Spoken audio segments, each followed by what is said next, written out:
வணக்கம். தினமலர்.com மாலை 4 மணி செய்திகள். முக்கிய நிகழ்வுகள்.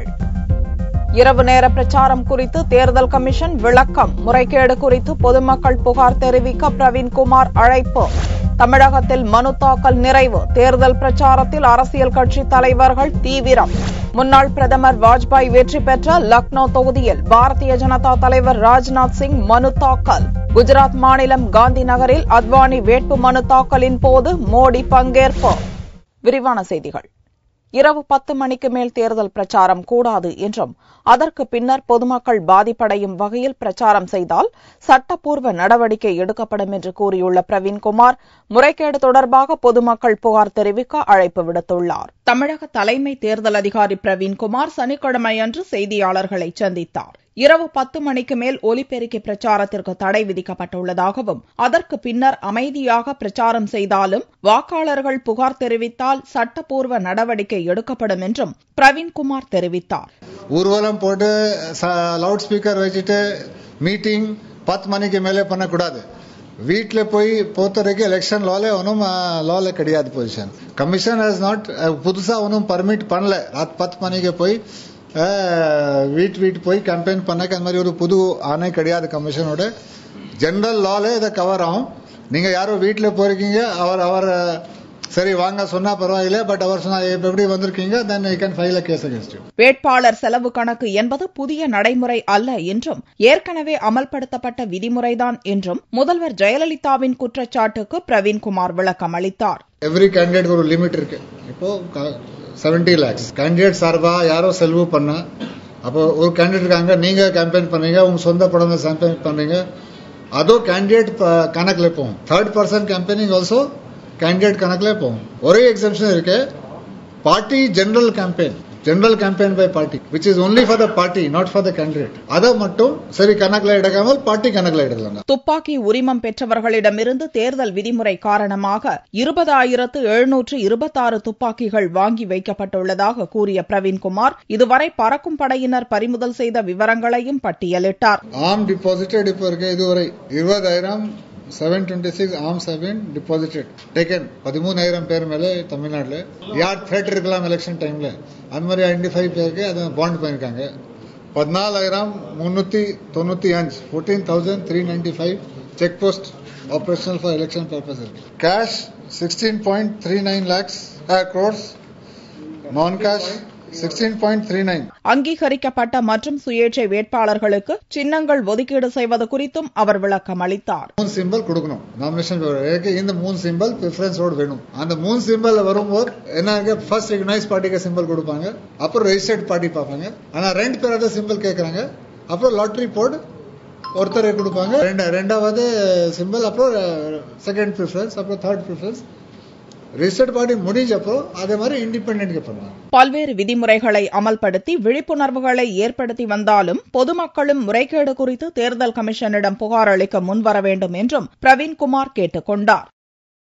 தமிழகத்தில் வேட்புமனு தாக்கல் நிறைவடைந்துள்ள நிலையில் கட்சித் தலைவர்கள் தீவிர பிரச்சாரத்தில் இறங்கியுள்ளனர். கடந்த 29ஆம் தேதி சனிக்கிழமையன்று துவங்கிய வேட்புமனு தாக்கல் ஏப்ரல் 5ஆம் தேதி 3 மணியுடன் நிறைவடைந்துள்ளது. கடைசி நாளில் அரசியல் கட்சி வேட்பாளர்கள் உட்பட பல்வேறு தரப்பினரும் சுறுசுறுப்பாக வேட்புமனு தாக்கல் செய்தனர். மத்திய சென்னையில் முன்னாள் அமைச்சர் தயாநிதி மாறன், காங்கிரஸ் வேட்பாளர் மற்றும் சிவகங்கை திமுக வேட்பாளர் துரைராஜ், தருமபுரியில் முன்னாள் அமைச்சர் அன்புமணி உள்ளிட்ட பல்வேறு அரசியல் கட்சி பிரமுகர்கள் கடைசி நாளில் வேட்புமனு தாக்கல் செய்தனர். தமிழகத்தில் 38 வேட்பாளர்களை அறிவித்த காங்கிரஸ் கடைசி நாளில் தென் சென்னைக்கு பரணி மற்றும் ஆலந்தூர் இடைத்தேர்தலில் நாஞ்சில் பிரசாத்தும் வேட்பாளர்களாக அறிவிக்கப்பட அவர்களும் வேட்பு மனுவை முடித்துள்ளனர். வெள்ளிக்கிழமை நிலவரப்படி 68 பெண்கள், 698 ஆண்கள் என மொத்தம் 758 வேட்பாளர்கள் லோக்சபா தேர்தல் களத்தில் உள்ளனர். ஆலந்தூர் இடைத்தேர்தலில் 7 ஆண் வேட்பாளர்கள் மட்டும் போட்டியில் உள்ளனர். வேட்புமனு தாக்கல் முடிவடைந்துள்ள நிலையில் திமுக கூட்டணியில் தலைவர் கருணாநிதி, அதிமுக பொதுச் செயலாளர் ஜெயலலிதா, தேமுதிக தலைவர் விஜயகாந்த் உள்ளிட்டோர் தங்களது தேர்தல் பிரச்சாரத்தை தீவிரப்படுத்தியுள்ளனர். வாஜ்பாயின் அங்க வஸ்திரம் அணிந்து அவர் 5 முறை வெற்றி பெற்ற லக்னோ தொகுதியில் பாரதிய ஜனதா தலைவர் ராஜ்நாத் சிங் வேட்பு மனு தாக்கல் செய்தார். நரேந்திர மோடி உடன் வர குஜராத் மாநிலம் காந்தி நகர் தொகுதியில் அத்வானி வேட்பு மனு தாக்கல் செய்தார். உத்தரப்பிரதேச மாநிலம் லக்னோ லோக்சபா தொகுதியில் முன்னாள் பிரதமர் வாஜ்பாய் 5 முறை போட்டியிட்டு வெற்றி பெற்றார். இந்த தொகுதியில் பாரதிய ஜனதா சார்பில் அக்கட்சியின் தலைவர் ராஜ்நாத் சிங் இம்முறை போட்டியிடுகிறார். இதை முன்னிட்டு வெள்ளியன்று வாஜ்பாயை அவரது இல்லத்துக்கு சென்று ராஜ்நாத் சிங் சந்தித்து ஆசி பெற்றார். இதற்கு முன் லக்னோ தொகுதியில் வேட்புமனு தாக்கல் செய்தபோது வாஜ்பாய் அணிந்த அங்கவஸ்திரத்தை கேட்டு பெற்றுக் கொண்டார் ராஜ்நாத் சிங். கடந்த 2009ஆம் ஆண்டு லக்னோ தொகுதியில் போட்டியிட்டு வெற்றி பெற்ற லால்ஜி டாண்டனுக்கு இத்தொகுதியில் பாரதிய ஜனதாவை அமோக வெற்றி அடைய செய்யும்படி வாஜ்பாய் கடிதம் எழுதியிருந்தார். சனிக்கிழமையன்று லக்னோ தொகுதியில் ராஜ்நாத் சிங் வேட்புமனு தாக்கல் செய்தார். அவருடன் லக்னோ தொகுதி எம்பி லால்ஜி டாண்டன், லக்னோ மேயர் தினேஷ் சர்மா, முன்னாள் மேயர்கள் S.C. ராய், சிவ்குமார் உள்ளிட்டோர் சென்றிருந்தனர். இந்நிலையில் குஜராத் மாநிலம் காந்தி நகர் தொகுதியில் பாரதிய ஜனதா மூத்த தலைவர் அத்வானி சனிக்கிழமை அன்று வேட்புமனு தாக்கல் செய்தார். அப்போது பாரதிய ஜனதா பிரதமர் வேட்பாளரும் குஜராத் முதல்வருமான நரேந்திர மோடியும் உடனிருந்தார். வேட்புமனு தாக்கலின் போது அத்வானியின் மகள் பிரதீபாவும் வந்திருந்தார். முக்கிய தலைவர்கள் வேட்புமனு தாக்கல் செய்திருப்பதை அடுத்து லோக்சபா தேர்தல் உச்சகட்டத்தை நோக்கி சென்றுள்ளது. தேர்தலில் போட்டியிடும் நடிகைகள் ஹேமமாலினி, நக்மா ஆகியோருக்கு கூடுதலாக சிறப்பு பாதுகாப்பு அளிக்க தேர்தல் அதிகாரிகள் உத்தரவிட்டுள்ளனர். உத்தரப்பிரதேச மாநிலம் மீரட் தொகுதியில் காங்கிரஸ் வேட்பாளராக நடிகை நக்மாவும், மதுரா தொகுதியில் பாரதிய ஜனதா வேட்பாளராக முன்னாள் கனவு கண்ணி ஹேமமாலினியும் போட்டியிடுகின்றனர். நடிகை நக்மா பிரச்சாரத்துக்கு செல்லும் போது இதுவரை குறைந்தது 3 இடங்களில் தொண்டர்களின் சில்மிஷத்துக்கு ஆளானார். இதனால் அவருக்கு கூடுதல் பாதுகாப்பு அளிக்க வேண்டும் என்று தேர்தல் கமிஷனிடம் கோரிக்கை வைக்கப்பட்டிருந்தது. நடிகை ஹேமமாலினியின் பிரச்சாரத்தின் போதும் மக்கள் கூட்டம் ஆர்வம் மிகுதியால் அவரை நெருங்குவதற்கு முண்டியடிக்கின்றனர். வேட்பாளர்கள் பாதுகாப்பு தொடர்பாக நடந்த தேர்தல் அதிகாரிகளின் ஆலோசனைக் கூட்டத்தில் நடிகைகள் நக்மா மற்றும் ஹேமமாலினிக்கு சிறப்பு பாதுகாப்பு அளிக்க முடிவு செய்யப்பட்டுள்ளது. இதேபோல ஜான்சி தொகுதியில் போட்டியிடும் பாரதிய ஜனதா தலைவர் உமா பாரதிக்கும் சிறப்பு பாதுகாப்பு அளிக்க மாவட்ட நிர்வாகத்துக்கு உத்தரவிடப்பட்டுள்ளது. அனைத்து பெண் வேட்பாளர்கள் மற்றும் சினிமா நட்சத்திர வேட்பாளர்களுக்கு பாதுகாப்பு அதிகரிக்கப்பட்டுள்ளதாக தெரிவித்த உத்தரப்பிரதேச தலைமை தேர்தல் அதிகாரி உமேஷ் சின்ஹா, பெண் வேட்பாளர்களிடம் தவறாக நடந்து கொள்ளும் விஷமிகள் மீது வழக்கு பதிவு செய்து நடவடிக்கை எடுக்க உத்தரவிட்டுள்ளதாகவும் கூறினார். சொத்து குவிப்பு வழக்கில் சனிக்கிழமை உடல்நிலை காரணமாக ஆஜராகாத சசிகலாவுக்கு கண்டனம் தெரிவித்த நீதிபதி ஏப்ரல் 7ஆம் தேதி கண்டிப்பாக ஆஜராகும்படி உத்தரவிட்டார். ஜெயலலிதா சொத்து குவிப்பு வழக்கு பெங்களூரு சிறப்பு நீதிமன்றத்தில் நடந்து வருகிறது. இவ்வழக்கில் குற்றம் சாட்டப்பட்டுள்ள அனைவரும் சனிக்கிழமை அன்று ஆஜராகும்படி நீதிபதி ஜான் மைக்கேல் குன்ஹா உத்தரவிட்டார். ஆனால் தேர்தல் நேரம் என்பதால் ஜெயலலிதாவுக்கு பாதுகாப்பு அளிப்பதற்கும் சிறப்பு நீதிமன்றம் அமைக்கவும் இயலாத நிலை ஏற்பட்டதை அடுத்து சசிகலா, இளவரசி மற்றும் சுதாகரன் ஆகியோரை ஆஜராகும்படி நீதிபதி குன்ஹா உத்தரவிட்டிருந்தார். சனிக்கிழமை வழக்கு விசாரணைக்கு வந்தபோது சுதாகரன் மட்டுமே ஆஜரானார். சசிகலாவுக்கு உடல்நிலை சரியில்லாததால் வர முடியவில்லை என்று சசிகலா சார்பில் வழக்கறிஞர் விளக்கம் அளித்தார். தொடர்ந்து சசிகலா மற்றும் இளவரசி ஆகியோர் விசாரணைக்கு வராமல் இருப்பதற்கு கண்டனம் தெரிவித்த நீதிபதி குன்ஹா, வரும் 7ஆம் தேதி விசாரணையின் போது அவர்கள் இருவரும் கண்டிப்பாக ஆஜராக வேண்டும் என்று உத்தரவிட்டார்.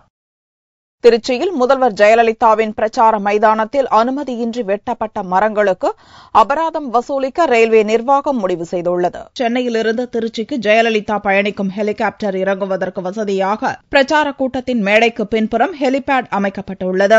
இந்த இடத்தில் ஏராளமான தேக்கு, தைல மரங்களை ரயில்வே நிர்வாகம் பராமரித்து வந்தது. ஆனால் ரயில்வே நிர்வாகத்திடம் அனுமதி பெறாமல் ஹெலிபேட் அமைப்பதற்காக இந்த மரங்கள் வெட்டப்பட்டன. இதுகுறித்து ரயில்வே நிர்வாகத்திடம் புகார் செய்யப்பட்டது. தகவல் அறிந்து ரயில்வே அதிகாரிகள் அப்பகுதியில் ஆய்வு மேற்கொண்டனர். மரங்களின் சேத மதிப்பு உத்தேசமாக 7 லட்சம் ரூபாய் என்று கணக்கிடப்பட்டுள்ளது. கூட்டம் நடப்பதற்கு முன் வைப்பு தொகையாக 7 லட்சம் ரூபாயும், வாடகையாக 7 லட்சம் ரூபாயும் அதிமுக சார்பில் ரயில்வே நிர்வாகத்திடம் செலுத்தப்பட்டுள்ளது. மரங்களின் இழப்புக்கு டெபாசிட் தொகையில் பிடித்தம் செய்யப்படும் என்றும், சேத மதிப்பு டெபாசிட் தொகைக்கு அதிகமாக இருந்தால் கட்சியிடமிருந்து வசூலிக்கப்படும் என்றும் அதிகாரிகள் தெரிவித்தனர். பணத்தை கொடுத்து ஆடு மாடுகளை கொட்டில் அடைத்தது போல கூட்டி வந்த கூட்டத்திடம் ஜெயலலிதா கேள்வி கேட்டு பிரச்சாரம் செய்வது வேடிக்கை என்று விஜயகாந்த் கிண்டல் செய்துள்ளார். தேமுதிக தலைவர் விஜயகாந்த் திண்டுக்கல் தொகுதியில் பல்வேறு இடங்களில் பிரச்சாரம் மேற்கொண்டார். வத்தலகுண்டுவில் பேசிய விஜயகாந்த், ஜெயலலிதாவின் பிரச்சார கூட்டத்துக்காக பணம் கொடுத்து ஆடு மாடுகளை கொட்டிலில் அடைப்பது போல அதிமுகவினர் கூட்டம் நடத்துவதாகவும், அப்படி அழைத்து வந்தவர்களிடம் ஜெயலலிதா கேள்வி கேட்பது வேடிக்கையாக இருப்பதாகவும் கூறினார். அதாவது அந்த கூட்டத்துக்காக 200 ரூபாய், 225 ரூபாய், 300 ரூபாய், 350 ரூபாய், 500 ரூபாய் ஏதோ ஒண்ணு கொடுக்குறாங்க. ஆனா அவங்க வருது 4 மணிக்கு 5 மணிக்கு 12 மணிக்கே கொண்டு வந்து எல்லாத்தையும் கொட்டத்தில் அடிச்சு ஆடு மாடு அடைச்சு விட்டுட்டு என்னைக்குதான் அவங்களுக்கு ஏத்துறா பைத்தியம் இருந்தா என்ன யாராதான் ஏத்துறா நம்ம கணக்கு தானே அப்படின்னு கணக்கு பண்ணி ஏற்றிடுறாங்க. மத்தியில் நரேந்திர மோடி தலைமையிலான ஆட்சி அமைய வேண்டுமானால் தேமுதிக வேட்பாளர்களின் வெற்றி அவசியம் என்றும் விஜயகாந்த் கூறினார். பாரதிய ஜனதாவின் வெற்றிக்கு அக்கட்சியை விட காங்கிரஸ் அதிகமாக மெனக்கெடுவதாக அத்வானி கிண்டல் செய்துள்ளார். டெல்லியில் நடந்த தேர்தல் பிரச்சார கூட்டத்தில் பாரதிய ஜனதா மூத்த தலைவர் அத்வானி கலந்து கொண்டார். அப்போது பேசிய அத்வானி, பாரதிய ஜனதா ஆட்சிக்கு வருவதற்கு அக்கட்சியை விட காங்கிரஸ் கட்சியினர் தான் அதிகமாக முயற்சிப்பதாக கிண்டலாக குறிப்பிட்டார். அரசியலில் இப்படிப்பட்ட ஒரு சூழ்நிலையை இதற்கு முன் தான் சந்தித்ததில்லை என்றும் அத்வானி கூறினார். और जो स्थिति बनी है आज, उसके कारण मैं कहा करता हूं कि जितनी मेहनत हम लोग कर रहे हैं, हमसे ज्यादा मेहनत हमको जितवाने के लिए हमारे कांग्रेसी प्रतिस्पर्धी कर रहे हैं. तो कोई कसर छोड़ने को तैयार नहीं. उनको लगता है कि इनसे थोड़ी बहुत कसर भी रह जाए ना, तो भी हम कसर नहीं छोड़ेंगे इनको सत्ता में लाने के लिए. தற்போதைய நிலையில் நாட்டில் ஊழல், அடக்குமுறை, அநீதி அதிகமாக உள்ளதாகவும் அதை எதிர்த்து வாக்களிக்க மக்கள் சபதம் ஏற்க வேண்டும் என்றும் அத்வானி வலியுறுத்தினார். கம்யூனிஸ்ட் மற்றும் காங்கிரஸ் கட்சிகளுக்கு ஒரு ஓட்டு கூட கிடைக்கக்கூடாது என்று மேற்குவங்க முதல்வர் மம்தா பானர்ஜி கூறினார். மேற்குவங்க மாநிலம் குல்ஜியில் நடந்த தேர்தல் பிரச்சார கூட்டத்தில் திரிணாமுல் காங்கிரஸ் தலைவரும் முதல்வருமான மம்தா கலந்து கொண்டார். கூட்டத்தில் பேசிய மம்தா, கட்சியின் விளம்பரத்துக்காக பாரதிய ஜனதா பெரும் தொகையை செலவிடுவதாகவும் கலவரங்களை ஏற்படுத்துபவர் பிரதமராக வரக்கூடாது என்றும் மோடியை சாடினார்.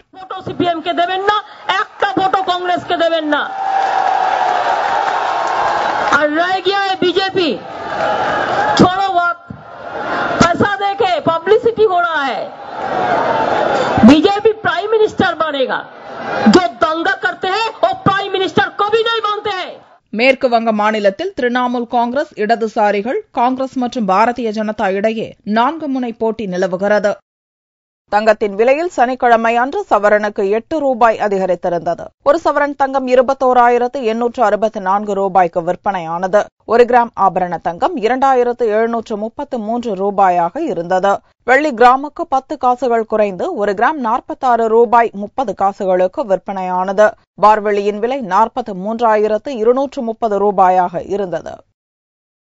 இந்திய தொழில் வர்த்தக சபை ஏற்பாடு செய்த கூட்டத்தில் கோவை வேட்பாளர்களிடமிருந்து தங்களுக்கு எந்த தீர்வும் கிடைக்காத ஏமாற்றத்தில் தொழிலதிபர்கள் கலைந்து சென்றனர். இந்திய தொழில் வர்த்தக சபையின் சார்பில் கோவையில் லோக்சபா தேர்தலில் களமிறங்கியுள்ள வேட்பாளர்களின் சந்திப்பு நிகழ்ச்சிக்கு ஏற்பாடு செய்யப்பட்டிருந்தது. சுயேட்சைகள் தவிர பிரதான கட்சிகளின் வேட்பாளர்கள் இதில் கலந்து கொண்டு தங்களின் வாக்குறுதிகளை அளித்தனர். தொழில் வளர்ச்சியை பற்றியெல்லாம் சொன்னார்கள். தொழில் வளர்ச்சியை நான் ஒன்றை குறிப்பிட்டு காட்டியாக வேண்டும்.